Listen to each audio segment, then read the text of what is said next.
I'm pleased to call to order this hearing of the Senate Banking Committee, which will focus on how the United States can use sanctions and other forms of economic pressure to prevent Iran from acquiring a nuclear weapons capability. I want to begin by thanking our chairman, Senator Dodd, for his assistance in arranging this hearing and for his support and leadership on this important issue, and to his staff and the staff of the Banking Committee as well.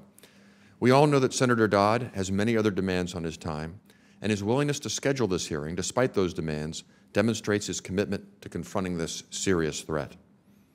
As we gather here today, there is perhaps no challenge more pressing or vexing than Iran's pursuit of nuclear weapons. The extent of the threat is well documented. The Iranian regime has refused to cease its illicit nuclear activities in defiance of multiple UN Security Council resolutions. It is the world's foremost state sponsor of terrorism and has provided arms and training to dangerous terrorist groups in Iraq, Afghanistan, Lebanon, and the Palestinian territories. And as we have all observed so vividly in the past few weeks, it is engaged in brutal repression of its own citizens. If this regime were to acquire nuclear weapons, it could spark a dangerous arms race in the Middle East, do irreparable damage to the global nonproliferation regime, and pose a serious threat to the security of the United States and our allies. In confronting a threat of this magnitude, a sense of urgency is in order. I know that many senators share my concerns about Iran, as is evidenced by the legislation this committee has considered over the past several years. Last year, Chairman Dodd put forward a sanctions bill that included some very noteworthy measures. More recently, I introduced legislation with Senators Kyle and Senator Lieberman called the Iran Refined Petroleum Sanctions Act. This bipartisan bill would give President Obama expanded authority to target what has been described as Iran's Achilles heel, its dependence on imported refined petroleum products. Our bill has since won the support of 71 senators from across the ideological spectrum. This hearing, however, will not focus exclusively on any particular legislation. Rather, we will focus more broadly on the relative advantages and disadvantages of different forms of economic pressure. We are fortunate to have with us today several noted experts who have agreed to share their views on how the United States can best use economic pressure as a tool to advance our interests with respect to Iran.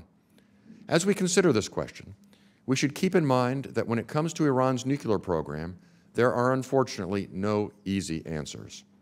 Accordingly, all of the different approaches we will explore today are bound to have some drawbacks, and we are likely to be faced with a choice among difficult options. I firmly believe, however, that using economic pressure is far superior to the extreme alternatives of standing idly by as Iran goes nuclear or relying solely on a potential military strike, which could have grave consequences and should be contemplated only as a last resort.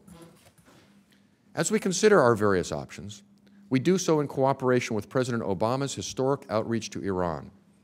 This outreach has demonstrated to the Iranian people and the international community that the United States is prepared to engage in direct dialogue to resolve our differences between our two countries.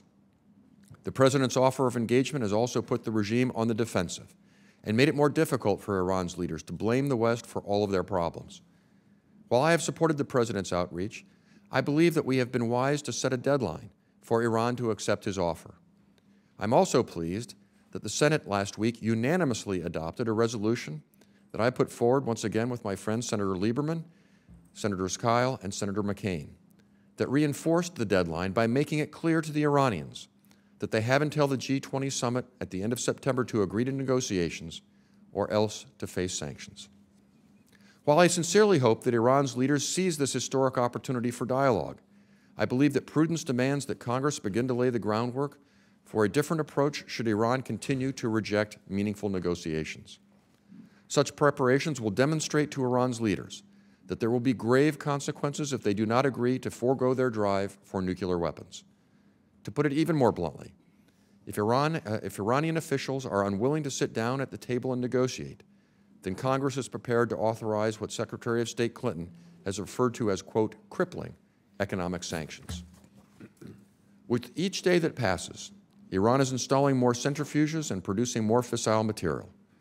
According to published reports, they have now accumulated enough low-enriched uranium for a nuclear weapon, should the regime decide to develop one.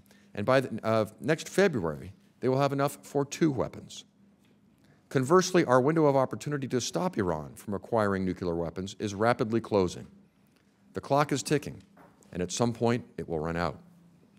As we have seen with India, Pakistan, and North Korea, the clock can often run out sooner than we think, with grave consequences for the region and the world. I hope that today's hearing will help underscore the depth of the Senate's concern over Iran's nuclear program and will demonstrate to Iran and to the international community that Congress is prepared to act. As I have previously mentioned, we are fortunate to have with us today a distinguished group of panelists, beginning with our friend and colleague, Senator Lieberman. But before we hear from them, I would first like to give my distinguished colleagues an opportunity to share their thoughts, and we'll begin with my friend and colleague, our ranking member, Senator Shelby.